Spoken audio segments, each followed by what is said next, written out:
Hello guys, welcome to my YouTube channel BR के classes. और आज मैं आपको कराऊंगा चैप्टर 2 जिसका नाम है पोलोनोमियल्स। उसकी एक्सरसाइज करेंगे हम 2.1। मैं आपको बता दूं कि आपने इससे पहले पोलोनोमियल के बारे में अपनी 9th क्लास के में पढ़ा होगा। यहाँ पर आपको डिटेल में बताया गया होगा। तो यहाँ पर मैं पोलोनोमियल्स के बारे में बता देता हूँ कि पोलोनोमियल्स किस टाइप के होते हैं। एक होता है लीनियर पोलोनोमियल्स जिसकी फॉर्म होती है ax प्लस बी। यहाँ पर वेरिएबल का मतलब होता है कि जो चर, और पोलोनोमियल होता है बहुपद। तो यहाँ पर जो लीनियर का मतलब होता है केवल जिसकी पावर एक हो। तो यहाँ पर इसे वेरिएबल की पावर कितनी है, एक। तो ये एक लीनियर पोलोनोमियल है। यहाँ पर a इसका कोएफिशिएंट और b कोई नंबर है। एक होता है क्वाड्रेटिक पोलोनोमियल्स। क्वाड्रेटिक का मतलब होता है द्विघात। द्विघात का मतलब जिसकी पावर अधिक से अधिक 2 हो। तो इस बहुपद में x की पावर अधिक से अधिक कितनी है, 2 है। तो इसे इस रूप फॉर्म में लिखा जाता है ax² plus bx plus c। एक होता है क्यूबिक पोलोनोमियल्स। क्यूबिक का मतलब जिसकी पावर 3 हो, उसे त्रिघाती बहुपद कहते हैं। और ये लिखा जाता है ax³ प्लस bx² प्लस में cx प्लस में d। ax का एक क्यूब का कोएफिशिएंट होता है, b x² का, c x का, और ये d कोई संख्या होती है, नंबर।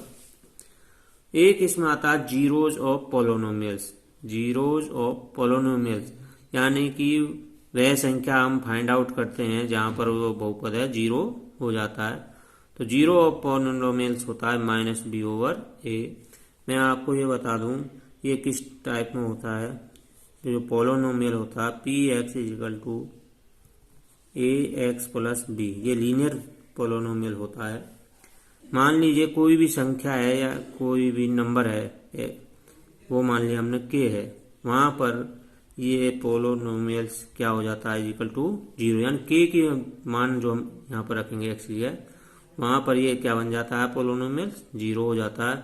तो ये देखिए जब पोलोनोमियल्स ये 0 बन जाएगा तो यहाँ से ax यहाँ पर रखना है और b इधर जाएगा तो -b। तो यहाँ पर x = हो जाएगा -b/a, यानी ये आ गया आपका 0। तो यही यहाँ पर zero of polynomials, polynomial -ba/a। अब मैं आपको एक ग्राफ दिखाता हूँ। यहाँ पर हम पैराबोलास खींचते हैं। ये मैंने लाइन ड्रा की हुई है, आपको स्केल से डालना है। बीच में होता है O, ओरिजिन। यहाँ पर सभी बिंदु 0 0 होते हैं। इधर हम राइट हैंड की तरफ चलते हैं तो यहाँ पर x अक्ष होता है जो सभी की संख्याएं धनात्मक होती हैं, जमा की होती हैं। उल्टे हाथ की तरफ लेफ्ट हैंड में ये x' होता है, यहाँ पर सभी संख्याएं घटा की होती हैं। ऊपर की तरफ y अक्ष होता है, जहाँ पर सभी संख्याएं जमा की होती हैं। और नीचे y' होता है, जहाँ पर सभी संख्याएं माइनस में होती हैं। अब जो पैराबोलास ड्रा होते हैं इसी ग्राफ में ड्रा होते हैं। वहां पर हमें x और y के कोई ये पॉइंट निकालने होते हैं कि पैराबोलास कहाँ से निकलेगा, ड्रा होगा, किन किन पॉइंटों से ड्रा होगा। तो वो भी आपको जैसे भी चैप्टर में आएगा बताया जाएगा। अब इन्हीं पैराबोलास की आप अपने बुक्स में देखेंगे तो वहां पर आपकी एक्सरसाइज 2.1 है। ये आपकी एक्सरसाइज 2.1 है जहां पर आपको ये पैराबोलास ड्रा हो रहे हैं। आप देख सकते हैं कि ये पैराबोलास एक्स को जगह जगह इंटरसेक्ट करते हैं। तो ये पहला क्वेश्चन है आपका कि the graph of y = p of x are given in figure 2.10 below. For some polynomials p of x, find the number of zeros of px। यानी p ऑफ x कोई पोलोनोमियल्स है, उसके लिए आपको जीरोज फाइंड आउट करना है कि कितनी बार ये पैराबोलास इंटरसेक्ट करते हैं। कौन से अक्ष को हो जाएगा, x अक्ष को, क्योंकि इसमें जो p ऑफ x दिया हुआ है। तो हमें x अक्ष फाइंड आउट करना कि वो कितनी बार वो उसको इंटरसेक्ट किया हुआ है। तो ये आपका क्वेश्चन फर्स्ट है।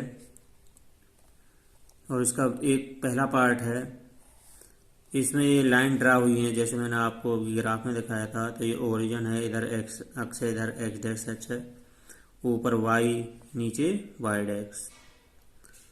तो ये आप देख सकते हो, ये इसमें एक लाइन ड्रा हुई है, पैराबोलाज तो नहीं है, सीधी लाइन दिखाई दे रही है। यहाँ पर आप देखिए, आप इसने क्या एक्स अक्ष को एक्स डैश की तरफ कहीं भी इस अक्ष को इंटरसेक्ट किया है? नहीं। जब इसने किसी एक्स और एक्स डैश अक्ष को कहीं भी इंटरसेक्ट नहीं किया है, तो इसका मतलब इसने कोई भी जीरोस नहीं है। तो आप इसका आंसर ले सकते हो कि there are no zeros as the graph does not intersect the x axis.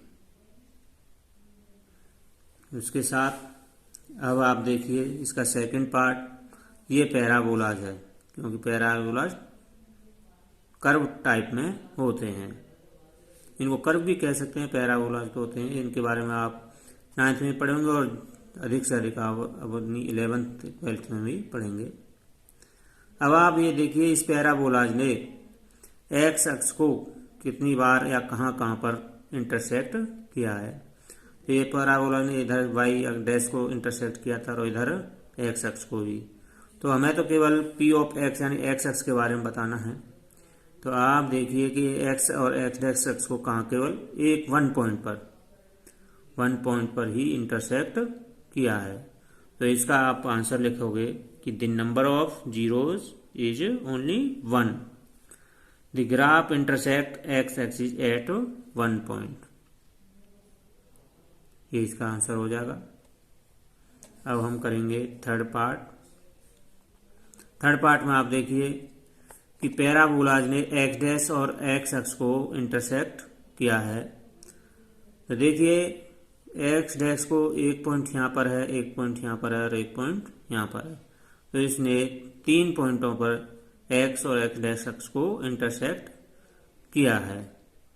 तो इसका आंसर हो जाएगा there are the number of zeros 3 as the graph intersects the x-axis at 3 points। अब नेक्स्ट फोर्थ पार्ट है। आप ये parabola देखिए, ये देखिए इसने एक्स डैश अक्ष को 1 और 2 पॉइंटों पर इंटरसेक्ट किया है।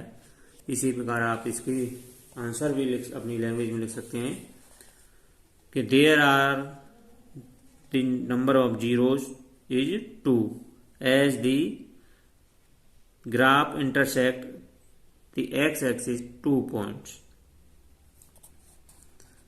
ये पार्ट 5 है।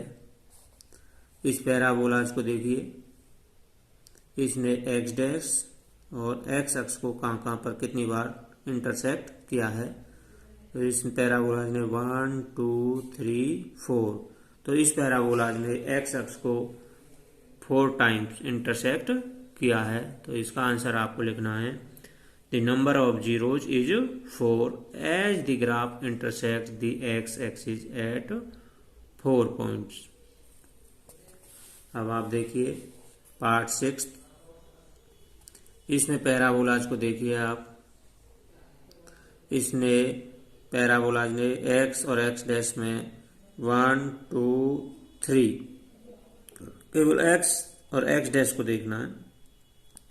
1 2 3 इस पैराबोलाज ने एक्स अक्ष को 3 टाइम्स इंटरसेक्ट किया है।